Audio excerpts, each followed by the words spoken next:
Okay, we are live on Facebook. First of all, welcome to everyone again to another webinar by the Alma Research and Education Center.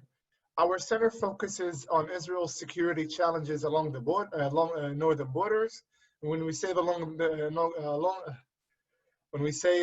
northern borders, we're talking about the Lebanese and the Syrian borders. We try to understand the changes that happen in South Lebanon, particularly with Hezbollah's involvement there, and definitely now with the uprisings and the changes that go on in the Lebanese government and its influence on us, and also the Syrian borders, especially since 2011, since the civil war started in Syria.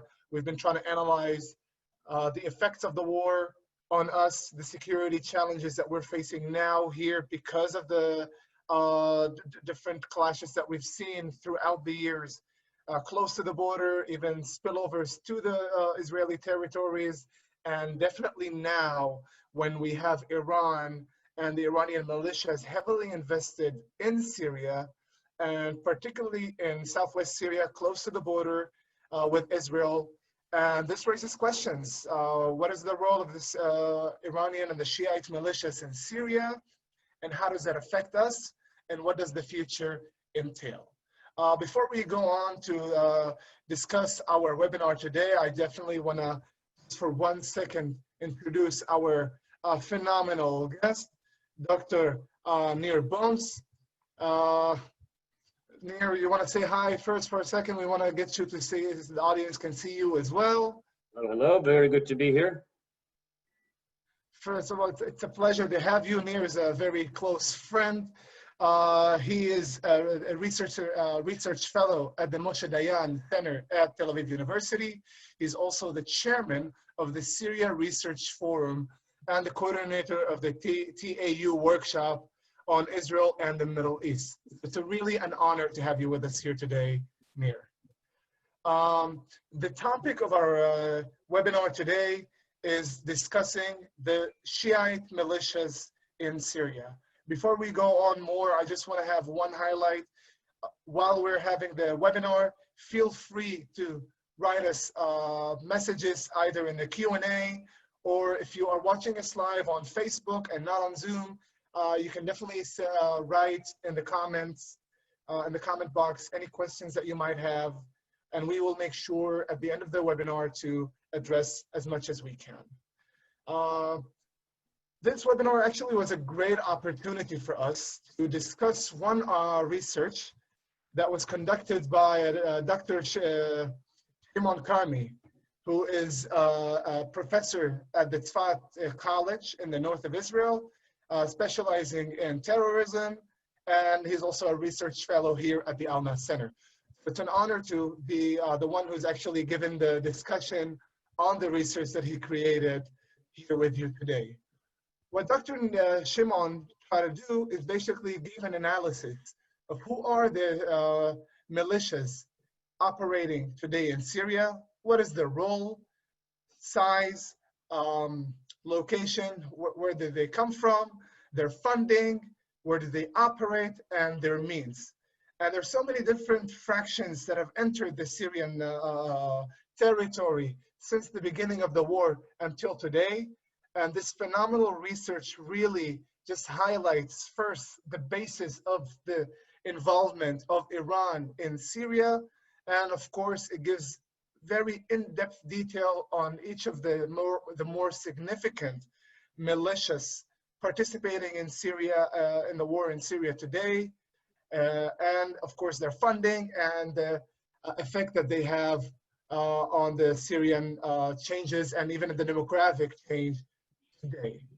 This research will be available on the Alma Research and Education Center website by next week at the latest. We hope to bring it up as soon as possible, but for now we're just going to give you a taste of the research itself, trying to open the discussion about the Iranian involvement and the militias' involvement in Syria. I think it's first to say, first of all, a little bit about myself. I am Ibrahim Ahmad, and I'm a researcher, a content editor, and a speaker here at the Alma Center. And I'm focused more on the Syrian desk and the influence of this, the war in Syria and its application to us here as members of the north of Israel, and how does this affect our security. I think the first thing that we have to start with is go back to the beginning of the war and to try to understand what exactly happened and why, from the first place, did the Syrian militias even decide to go into Syria, and why did Iran invest so heavily in participating in this war? If you can see the picture that I have right here, Nir, can you see the picture as well, just so I can get a confirmation? Thank you. I think it's the classic image at the beginning of the war. The Arab Spring that started in Tunisia, went to Egypt, and then into Syria. It started by a graffiti in March 2011 by a young group of young youth from the Daraa province in southwest Syria, adjacent to the Israeli border. And they wrote, "Ajak Doria Doctor, your time has arrived, doctor," or your turn is, now it's your turn. Basically, it's about to be your fall too. This attempt by the young group basically was the sparking moment of the Syrian revolution, attempt of a revolution, I should say. By 2012, the small uprising that started in one province in Daraa spread to the rest of Syria, included also the Kurds and other groups that saw the revolution as a possibility to create a change in this country. And almost by 2015, most of the country was not in Assad's hands. Actually, most of it was under ISIS's control, that actually saw the vacuum that was created from the collapse of the Syrian army, and with all the different factions that were participating, all the different groups that had interest in participating in this war in Syria. And eventually Assad was on the brink of loss. I mean, by 2015, everyone thought that the revolution is won, that Assad's going to collapse, that maybe even ISIS is going to take control over Syria. Definitely not the government. But 2015 was definitely a turning point in the fact that the Russians and the Iranians, who are the two key members of the alliance that Assad, the president of Syria, has organized, was able to change the war into their hand. This research that we created does not discuss the Russian involvement in Syria, so we're just going to talk about the Iranian involvement. One of the things that it's important to mention, that why did Iran even participate in this war in the first place?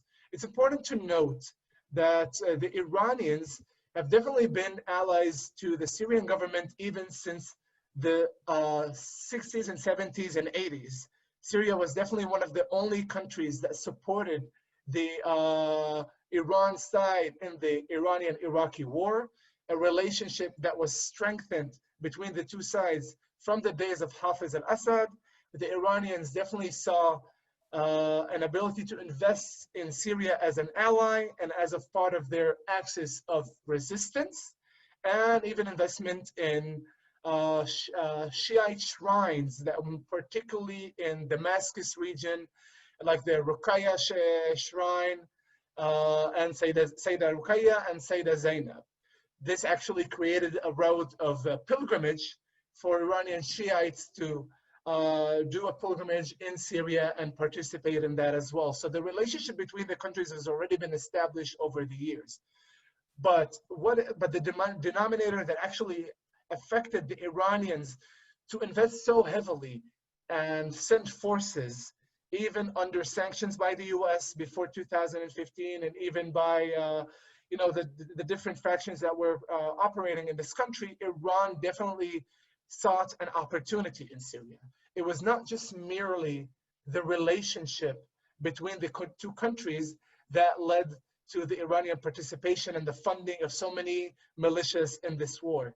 This is the map that you see in front of you right now is our latest map of Syria, as you can see on the left, you see all the Shiite militias that are in this country, and we try to highlight where they are located or where are their strongholds in the country. The purple end of this map highlights the Assad government with Russia and Iran. This, the coalition, I should say. I don't think that today it's fair to say that this is the Assad territory of control. Definitely not alone, because he wouldn't have won without their help, and they are invested heavily now, and even now, I mean, and definitely now after the changes that have happened and the victories that they achieved, Iran and Russia are looking to collect the fruit from the victories in this country, from this war. That's one of the things that Iran was looking for, is the fruits from participating in a war with, in the war in Syria. But above all, it's this, the map that you see in front of you right now. What Iran was looking for is to create what we like to call the Shiite Axis, an actual corridor that can stretch all the way from Tehran through Iraq, into Syria, and all the way into Beirut. This is a map that we created in our center, and we try to highlight all the different routes that the Iranians could and are using in order to enter into Syria and in order to participate in the war, and definitely create on one end a Shiite axis, physical axis on the ground that can reach all the way to Lebanon, and on our end also be close as possible and be able to threat the state of Israel as well. But in order to do that, the Iranians needed a plan of action. I mean, you cannot create this kind of a operation just by looking for an investment. The other thing that connects these two countries together is definitely the fact that the Syrian government led by Assad, who are Alawites, who are a small minority within Syria, have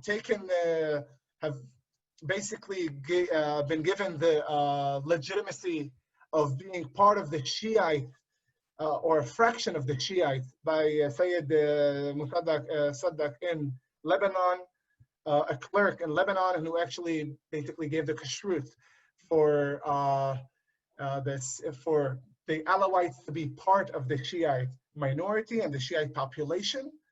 And this also strengthened the relationship between the two sides. Assad definitely needed alliance in a country that's starting in a war where the majority of the population, at least before the war, was on 70% Sunni and even about 2.5% Shiite. And from that, we have a minority of Alawites. So the number of Alawites in the country is massively low, and the ability to fight in this war against the different fractions and the Sunni factions and the Salafi ones and the radicals was difficult enough, definitely with the entrance of ISIS.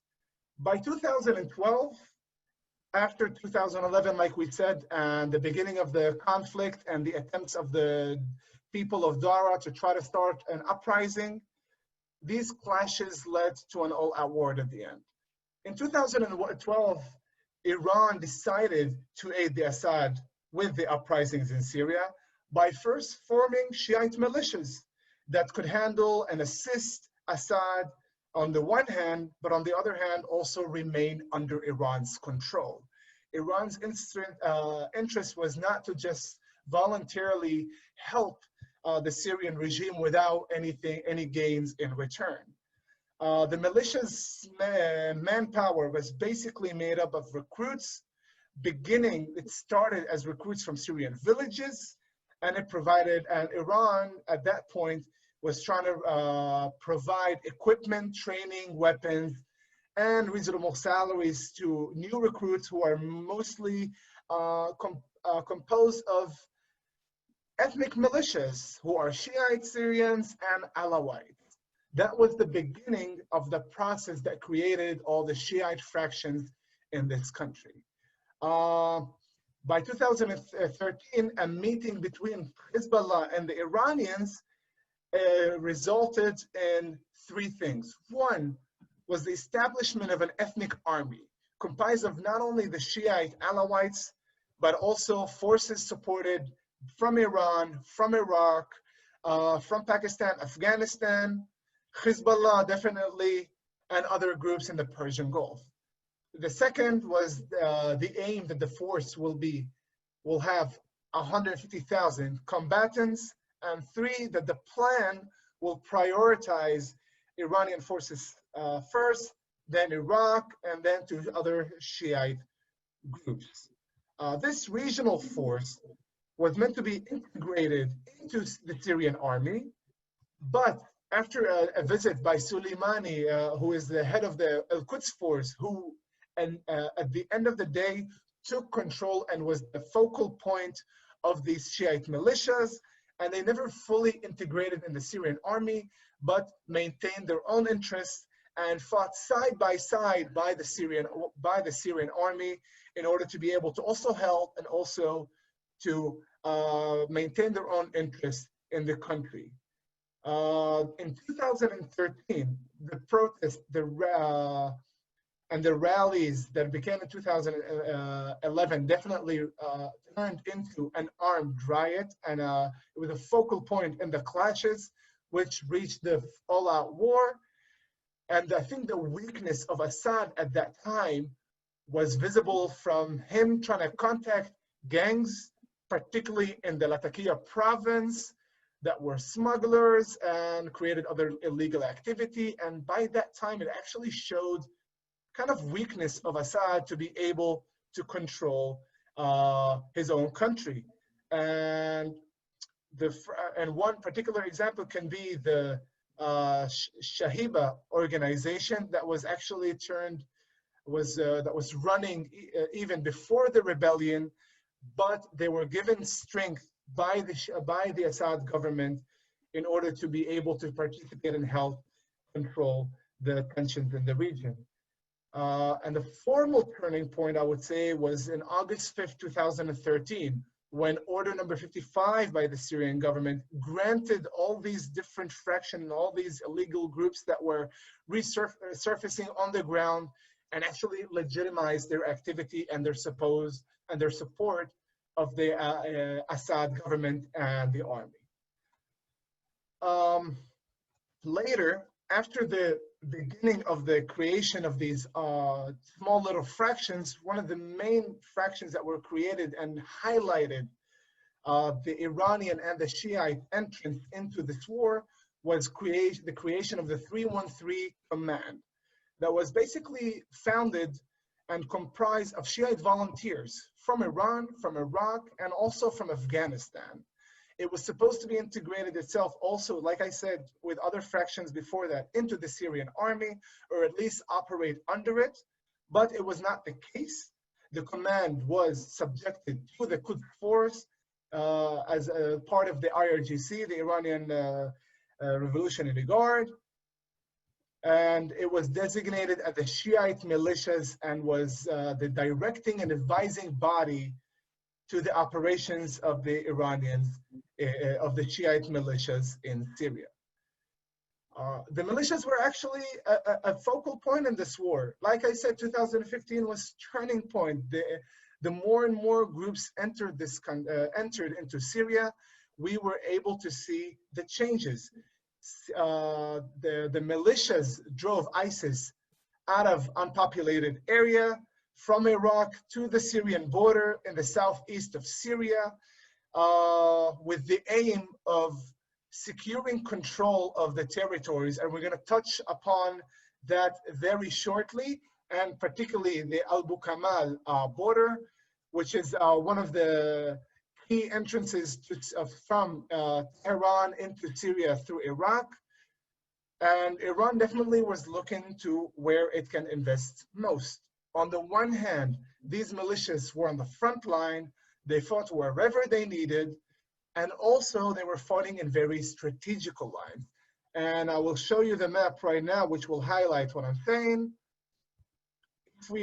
If you can see the map right here, this is the Abu Kamal border crossing, which is basically, as you can see from the map, there are 1, 2, 3 entrances at this moment from Iraq into Syria. The first one, the northern route, reaches into the territories controlled by the Kurds.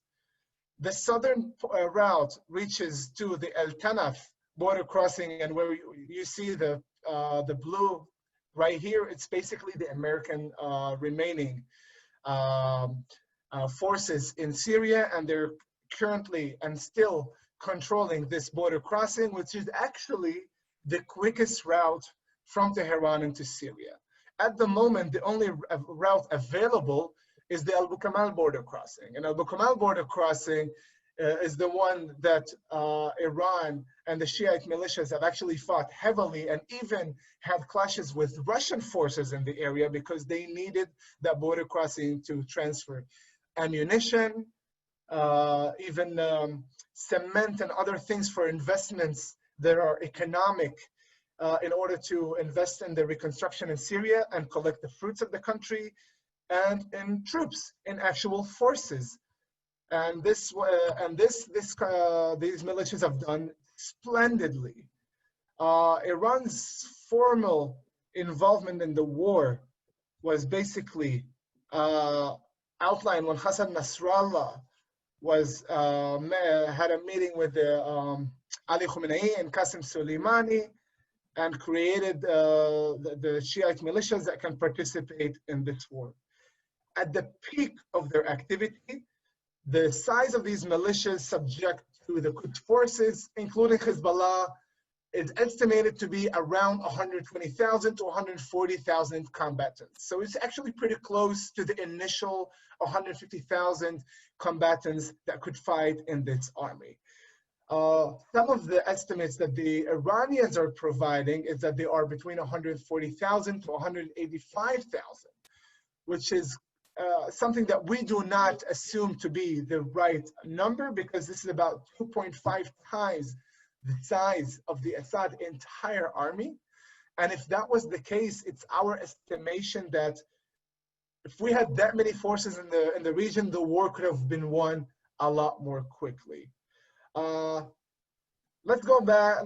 Let's talk about these militias themselves. First, where they are and where do they work. It's important to highlight that, like I said, these militias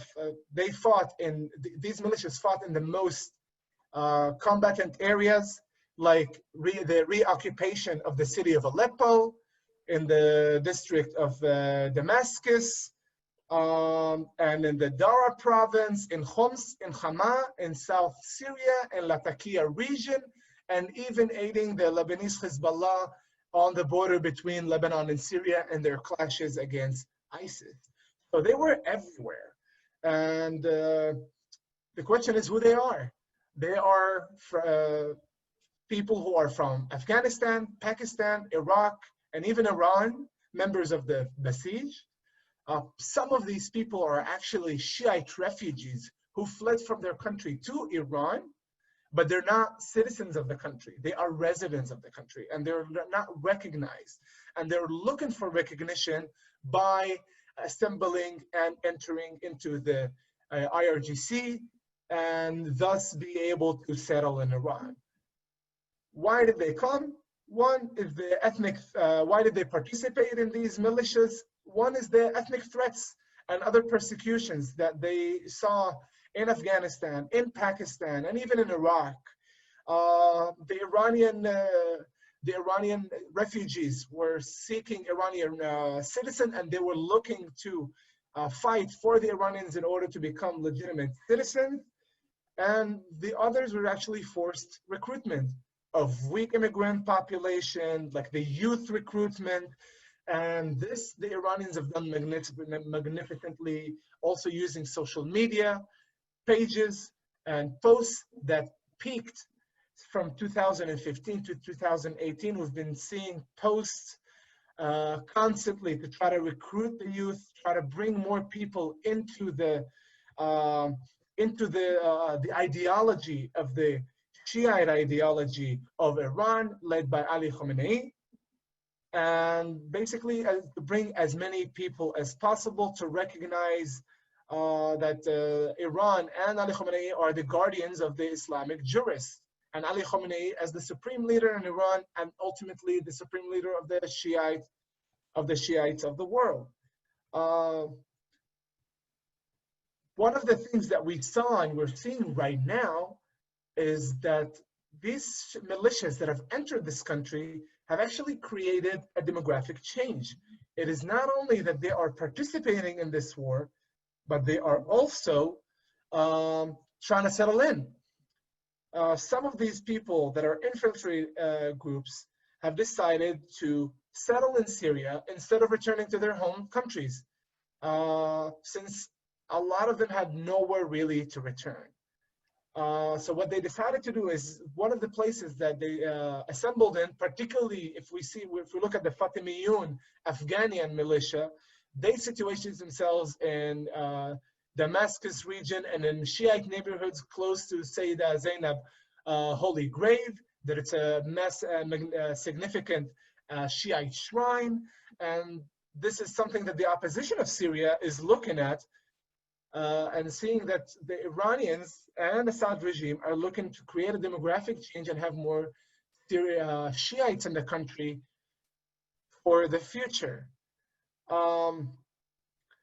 And of course, the aim was to increase the population, increase the forces, and with the using of social media base, they increased awareness of joining the war, joining the Syrian cause, and joining the Assad government to recruit combatants, utilize social media, and the people will actually be able to participate in this fight again with the Assad government. I think it's important to notice that the salaries, the total salaries that these militias and combatants have had amounts to about $70 million per month. The Iranians have definitely invested heavily in these militias. And one of the things that we see are the protests in Iran is definitely for that, for the aid of the Iranian government to Assad government, and investing heavily monthly in the war in Syria instead of helping their own people. I think I don't want to talk too much about the every single detail of the research. It's a 40-page research. It's a very in-depth analysis of the situation, and we can talk about it all day. But I definitely want to give the floor to Dr. Nir Boms, who also read our article, to give us his point of view on what does he think about the research and about the role of the Shiite militias in Syria now and in the future. Nir. Thank you very much, Ibrahim. I will try to be brief just to leave a bit more time for discussion. First of all, it's a good and important paper that deals with deeper dive into 9 different militias, and that gives a perspective into one of the most interesting elements of this war. I just saw that there was a question already about the Shia militias versus Hezbollah versus the Alawite militias. So just to give a perspective, let's start perhaps what the militia is and why is it so relevant to the Syria discussion. When we speak about the militia, we speak about the military force that is raised from the civil population, and it's supposed to supplement the regular army in an emergency on the one hand, and it also describes a military force that engages in rebel or terrorist activity in opposition to a regular army. Syria has become a country of militias. Militias can emerge as a civic defense forces on the one hand, but and often, as it is in the Middle East, and certainly in the Syria case, they are state-sponsored, as Ibrahim said. In the case of the Shia militias, $70 million. I think the overall the paper reflected an amount of $82 million as a monthly investment in the whole militia operation. But this is not even withholding the fact that some of them need military assistance, family assistance, medical assistance, and that above and beyond just their salaries. This becomes relevant because if those of you who've read the headlines today or last night, we've had another Israeli attack. There has been a very significant number of those, over 350, I think, or so in the last 2 years. And in these attacks already, as we've seen, and we've had a number of focal points for this, both in the north and in the south of Syria, even in the area of Sweda, which has not been a common, but certainly next to Deir Azor and along the border with Iraq. And we already hear about casualties who are Iranian militias. And then afterwards, sometimes we hear about Iranian Al-Quds force, the official Iranian military. And that gives you a sense of why this is important also for Israel. The militia operation has been part and parcel of the Iranian entrenchment in Syria, and also the Iranian entrenchment in the Syrian military. It's important to note also when we speak about Shia versus non-Shia, Syria, a country before the war of 23 million people, a majority of about 70% Sunni, and an Alawite, Shia related, as we've heard from Ibrahim, that somebody, that they were given the kosher seal to become Shia, but they're still a minority of 12%. The majority of those who were killed in the war, the majority of those who became refugees were Sunni. The majority of the militias who brought in were Shia, and therefore we now see a scenario where the demography of Syria by itself is changing, and 12% probably becomes about 20% or so, taken into consideration mainly the refugees outside the country and those who were killed, but also some of the militias who were sort of joined the Alawite Shia Axis and become residents. The numbers are not significant. The numbers I know are up to about 40,000 people, but it really means more in a strategic sense, because it means that villages that used to be in a strategic location that used to be more Sunni now become, some of them can become Shia, and then they can become a base for a Shia militia, and then they become a base for the Iranian activity. That's a part of the land bridge attempt or operation, and that's also the reasons why you hear headlines about Israel bombing these types of targets. So that's very much part and parcel of the war. It's also important to note when we're looking at the map that Ibrahim showed us, perhaps Ibrahim, if you can show again the sort of the main map, which is color coded, and you realize that when we speak about Syria today, even within the context of the Shia militias, you see the purple sign. This is the territory that Assad still controls. It is less than 70% of the territory. The rest of the territory, the darker color here, on the north, these are the Kurdish territories. The Kurds are a part of Syria, but they function as an autonomy, partially protected by the Americans, that are to be found here in the area, the blue area of Al-Tanef. The blue areas, these are the Turkish-influenced areas. There are actually two main areas there in the north, and then in the northwest, northeast of the area of Afrin. These areas are getting close to becoming de facto Turkey managed, including with the Turkish currency replacing the Syrian currency. The Syrian currency have lost really almost all of its values. It lost two-thirds of its value just this year alone. And just to give you an indication, at the beginning of the revolution, it was about between 50 and 60 Syrian liras to the dollar. In the last few weeks, it fluctuates between 3,500 and 4,000 lira to the dollar, just to give you a sense of the inflation. The latest reports shows that the majority of people in Syria are below the poverty line. And of course, when you have this type of a situation, you can also imagine why there are people inside Syria and also coming from similar countries with similar situation that would be perhaps willing to volunteer or join a militia, which is a source of a living. We have the Idlib province, which is again not controlled by Assad, and we have foreign forces. Aside from the Iranians, we have the Turks, we have the Americans, we have the Russians, and we have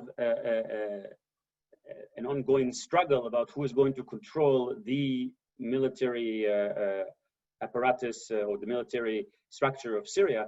And this is another opportunity to speak about the Russian-Iranian dispute. I've seen that there are some questions here about the Russian forces on the ground and the Shia militias. So broadly speaking, perhaps one way to explain it is that there's a convergence of interest between the Russians and the Iranians, certainly at the beginning, and there's also some conflict of interest. Russia sees Syria, and Syria has been for quite some time within the Russian orbit. Russia maintains military bases, it maintains a port, it maintains Syria as the gateway, the pathway to the Mediterranean Sea. It just renewed its lease for the military base and for the port for another 50 years. It is involved, and it seeks to get further involved with the market of energy, of gas, of oil, and to make sure that it will continue to exert influence. It certainly did not seek to diminish its influence in the country because of the war, and this is partially why it wanted to make sure that the infrastructure of Syria and the government it supports will remain. The Iranians have a similar interest in this regard, but they would like to make sure that they will maintain their influence, not just for the sake of Syria. This is a regional interest. This is also an interest that has to do with maintaining the Iranian military force, proxies, Hezbollah. Without Syria and without the land bridge, it's much more difficult to move and supply Hezbollah, a very important and significant force that has been used not just against Israel, but also as the leading Iranian proxy in the region. And therefore, the Iranians would like to make sure that they will control the military infrastructure in Syria and positions, and they have begun to do that. And broadly speaking, they were there with people on the ground, while the Russians mainly brought air force and afterwards brought some of their own paramilitary forces, like the Wagner force. And then afterwards, when they realized this is a problem, they began to take control or try to bring militias, other militias, Syrian militias, onto their command. That created frictions. Because the Russians mainly would like to see stability, so that there's going to be some quiet on the ground, and they will be able to have a certain degree of transition, begin with reconstruction, which is a whole different, separate issue to speak about. And for that, they need the quiet, they need the cessation of violence, so they're happy to use their forces to try to lower the flames. The Iranians wish to maintain their influence, maintain their support for the militias, maintain their support for Hezbollah. All of that means that Israel for sure will need to respond, just to look at this factor for a second. And that means that it is not going to be quiet. The Russians, in that sense, would have rather, just for the sake of quiet, to sort of push the Iranians a little bit away. They were trying to negotiate various agreements, so the Iranians will move beyond certain lines. That did not really happen. And that basically puts the two of them in a conflict. The Iranian seeks to continue to exert influence, in some ways encircle Israel and make sure that they will control parts of the military. The Russians are trying to push them out a little bit and make sure that they would not have so much influence. But they certainly need them, because at some point the Syrian military at the very beginning was depleted almost completely. It lost over 2/3 of its fighters. Without these militias, the war could not have been won, and the war was not won by Assad. It was won for him, really, with the forces of these militias from on the ground, and with the forces of the Russians on the air. And let me ask you this, since you've mentioned that. So definitely the war was kind of won for Assad, and the Russians are looking for stability, while the Iranians have their own interests, their own regional ideology to spread their Shiite Axis throughout the Middle East, threatening Israel definitely on the, one of their main targets. But particularly in Syria, where do you see the future of these militias in Syria? Are we going to see an actual demographic change, like the protesters and the people who are anti-government are suggesting? Because some people are trying to move into to some actually abandoned homes of Syrians, and they've been literally moving in, and some people are fearful of a transition. How long can we expect them to stay? I mean, what is the end goal? How do you see the situation? Look, the issue of demography, I think, is one of the most important issues when understanding the Syrian conflict. The Ba'ath, the party that had led the revolution in 1970 and brought the Bashar's father to power, remained the last bastions of pan-Arabism. But it has the logic of the Ba'ath, which is a secular, communist, pan-national structure, made a lot of sense for Syria in a particular setting. Why? Because if I am a minority, a demographic minority of 12%, trying to control a country of 20 million people, and the majority of them, of course, are not Sunni, I can now find at least an ideological reasoning to say, look, we're all Ba'athists, we're all pan-Arabists, so it doesn't really matter if I'm Alawites or Sunni or Christian, and then I will put a few of them and then I run my own dictatorship. The problem, of course, and that was not just a Syrian problem that's happened, that's part of the wave that you began to touch about with the Arab Spring. All of these ideas, revolutions and ideologies, they failed. They did not bring the redemption. And therefore, we begin to see uprisings that the Syria case became into really a civil and then an all-out proxy war. The militias, for the most part, are temporary and they move from place to place. It's interestingly enough now to say that where do you find some of these militias today, as we speak, is actually in Libya. And you have the Russians organizing to their side, bringing some Syrian militias and fighters into Libya, fighting on the other side with other Syrian fighters that are brought from the north by the Turks. Again, they need some money and they find another arena to fight, and they are available and handy, and they get much more money now in Libya than in Syria, so they move. Some of them stayed, but I think the demographic change in Syria is real. It's the militia dimension of it is not that significant, 40, 50,000 people. But when you put them instead of places that used to be Sunni, and you put then military bases right next to them, you get a situation much more similar to Lebanon, that you have villages on the border that the United Nations forces are not getting into. Underneath, you build a military base and a missile tunnel. And that's the danger that is now emerging on the other side of Syria.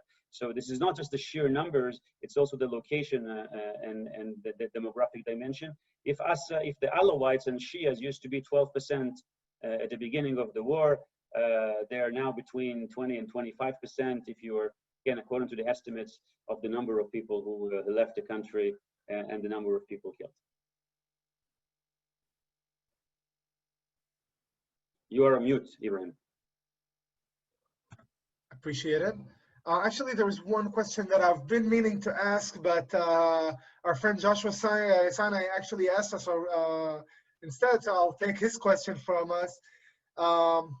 With Iran experiencing a high rate of COVID-19 cases, is there concern in Syria about the Iranian agents serving as potential spreaders, essentially, of the disease in Syria?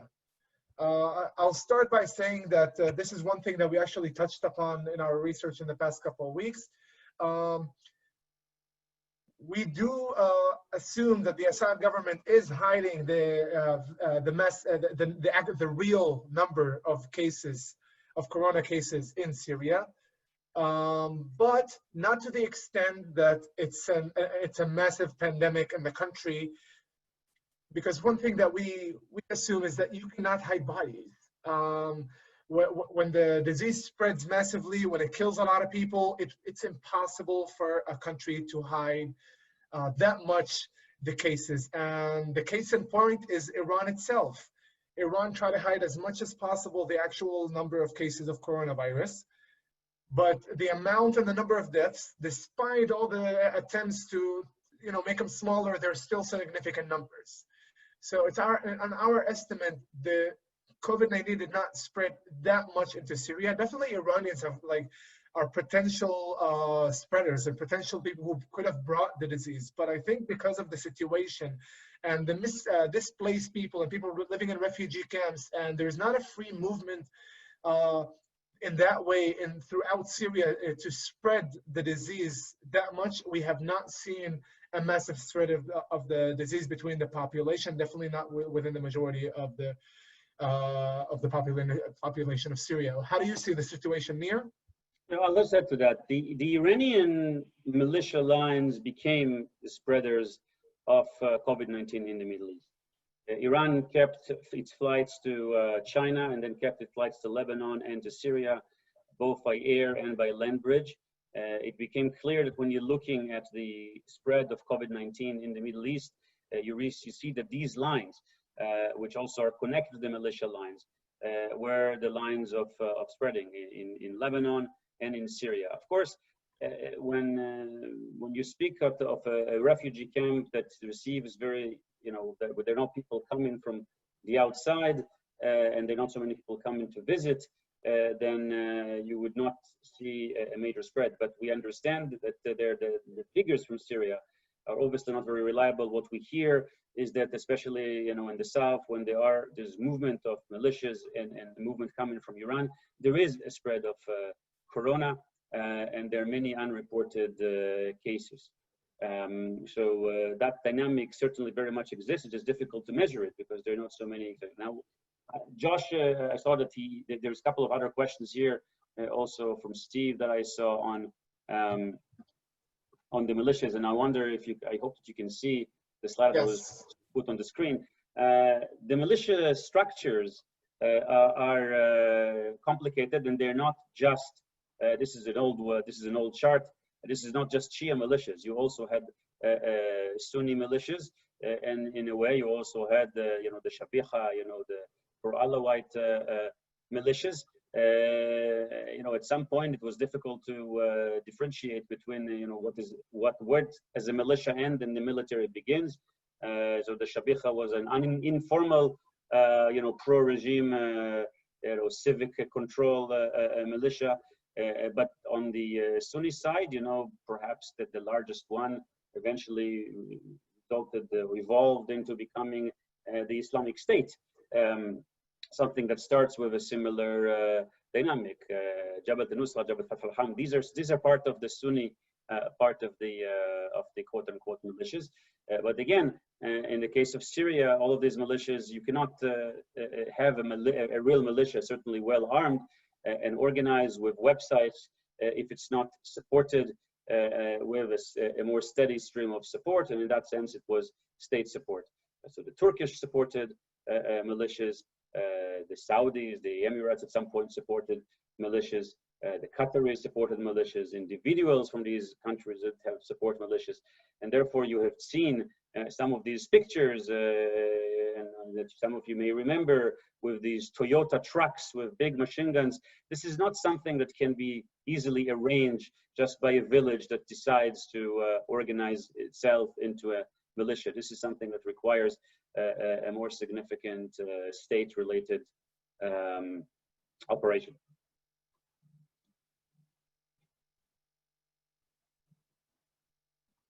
You're still on mute, my friend.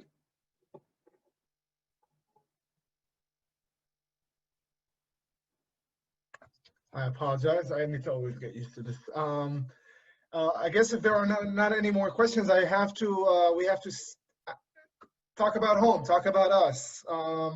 You mentioned the strike last night that was attributed to Israel, and talking about the future and the future security of Israel, the Galilee region, and the possibility of a clash with Iran. I mean, one of the things that we always talk about is that the next war will not be a third war with Hezbollah. It won't be like a third Lebanon war. It will be the first northern war, which will be come from two fronts. One, Hezbollah in the north from Lebanon, and the other ones from the Shiite militias, including Hezbollah, of course, attacking from Syria. I mean, we're not, at this point, we're not estimating a direct war with Iran, but definitely a war with the Shiite militias. How do you see that folding? What is the role of these Shiite militias? And is it safe to say that this is something that is on the horizon? And how can we cope with it, aside, of course, from the airstrikes that we've been witnessing in the past couple of years? Well, I will take it a step further. The Syrian war has not ended, although if we take some announcement from 2018, at the end of 2018, when Bashar al-Assad had even reached the opening of the border with Israel, we heard some statements coming from the Syrian government, coming from the Russians as well, that the war is over.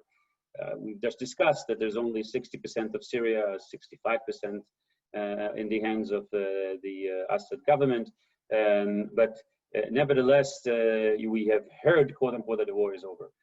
I think around the same time that the Syrian war was almost, quote unquote, over, as it was fading out, for at least from the war that we've seen, that at the peak of it, it killed 20,000 people a month. The Iranian-Israeli war, the direct war, had actually begun. Israel, the first, in 2015, Israel was killed an Iranian general for the first time, Alma in the Golan Heights. Since then, I'm not sure what the right numbers, but in every attack that we hear about, you hear about certain Iranians, sometimes senior Iranians, that were killed as a result of an Israeli action. We also have had last year an actual attempt of a drone or Iranian operated coming directly to attack Israel, and this is not withholding the whole operation from Hezbollah, the tunnels, etc. I think the scenario, the related Iran scenario, is even more complicated than the one that you've described, because we potentially look at 3 different fronts: one from Gaza, one from Lebanon, and one from Syria. The Syrian border has been the quietest border we've had for about 4 decades. There were reasons for that. There were 3 Syrian divisions, battalions sitting on the other side of the border, making sure it remains so. And now there are no battalions over there. And the Syrian border actually looks much similar to the Lebanese border. In one of the seminars that I heard in the distinguished center of Alma, there was a map with 18 different known positions in where you see Hezbollah across the Israeli border on the Syrian side. There are others, and they are connected to the militias, they are connected to Iran, and they're connected to the demography that I mentioned. The problem is that Israel is now trying to do the best from the air to eliminate some of this, but it's probably not going to be enough. It's a bit of a war of attrition. At the time when we had the Good Neighbors operation, there was a bit more of a chance to at least keep some of this further away from our border. But at this point, this is not clear what will happen. If the Russians will succeed in stabilizing the country or negotiating another transitional arrangements that will weaken the Iranian influence of inside the Syrian army, we may see one particular shift. And the other shift onto the other side may be that we will see a further escalation of these types of attacks that may potentially be further escalated, although this is not the interest either of Iran or Hezbollah, certainly not of Israel, of a broader war that will involve Hezbollah as well. This is why you hear of all these warnings and the different meetings, and also the different Israeli-Russian engagements in order to prevent this type of a scenario that, of course, the Russians, to seek stability, do not like to see. But Hezbollah still points 150,000 missiles into Israel. Some of them are becoming more targeted, with the ability of becoming more pointed. This is part of the operations of improving the accuracy of the missile infrastructure. And this is partially why Israel is involved in stopping these particular operations in Syria. It remains a danger. And probably until there's going to be a change, geopolitical change on the ground, we will see the continuation of these types of attrition attack, where Israel is trying to eliminate different operations. The Iranians, by the way, are suffering, but they're trying to just do things better. They are digging themselves further into the grounds. They're digging tunnels. They would like to make sure that if in the future they will be able to continue to work without or influencing the Israeli ability to penetrate, because again, if they're going to be deeper into the ground, it's going to be more difficult to hurt them. So this is going to be a long war of attrition. that perhaps will change depending on the developments on the ground. At this point, you know, the Caesar Act, the economic crisis, the pressure on Iran and the pressure on Lebanon may develop additional, maybe show us additional developments, but Israel is not in position to stop this type of activity because the threat is still real, and I don't anticipate that this is going to be quiet in the weeks and months ahead. Thank you, Nir. If there are no more questions, I think on this solemn note, and we hope definitely for everyone that we do not reach this point of escalation, even though, I mean, like you said, I mean, the things that are happening on the ground show us otherwise. We definitely need to be wary of the strength of the Iranian militias in Syria and their ability to get closer and closer to Israel. Meanwhile, also focusing Hezbollah's missile precision project in order to hit strategic targets in Israel. And actually, in Nasrallah's after Nasrallah's last speech, they also published a new video highlighting a new possible locations that they can hit throughout Israel, definitely in the Gush Dan area. And we have one final question. Oh, it was actually just a thank you, and I appreciate that from Steve Hare. Thank you for listening to us in this webinar, and Nir, I mean, thank you so much for joining in. Nir is a really good friend, and it's definitely. If I may just add one point for summary, with just to change the tone.